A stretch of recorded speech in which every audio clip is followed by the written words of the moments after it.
Hi guys, Andrew here from the Franchise Tag Podcast with your Week 9 must-start wide receivers for fantasy. Now, first up, it's Rashod Rice. Rashod Rice had a bit of a down game in fantasy last week, but then Mahomes didn't look himself either, feeling a bit under the weather.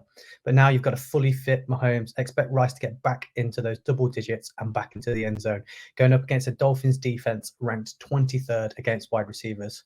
Rice has currently had 77% catch rate, making him a reliable choice, the second to Kelsey. Next up is Johan Douglas. He's now had 18 targets, 13 catches, 151 yards, and a touchdown in his past 2 games. And the Patriots just allowed 3 Dolphins receivers to score last week. And despite the fact that McLaurin is the wide receiver 1, that just proves that they're giving multiple touchdowns and yards up to multiple receivers at once. So Doctson can put back-to-back big games together and be in that good fantasy score for you again in this week. Number 3 is Josh Downs, has had double-digit games in his last 4, seeing 29 targets, 23 catches, 315 yards, and 2 touchdowns. Ride the hot hand with this one and get Josh Downs in your lineup. Despite the Panthers being ranked 9th against the wide receiver, Minshew seems to have a great relationship with Downs, so expect this to continue. My number 4 is DeMario Douglas, going up against the Washington Commanders defense that is allowing the second most points to the opposing wide receivers.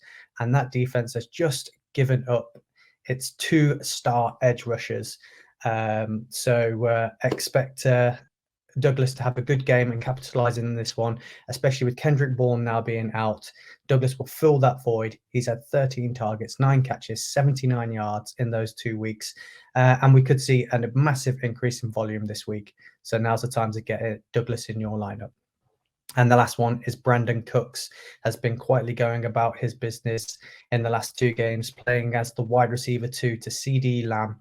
He's had 8 targets, 7 catches, but most importantly, he's had a touchdown in both of those games, making him a great sleeper option for Week 9, going up against an Eagles secondary ranked 32, which gave up 17 plus points to 2 wide receivers last week. Cooks could be continuing that touchdown streak again this week. Now, that's it for this week. Keep it with the franchise tag, and I'll catch you again next week.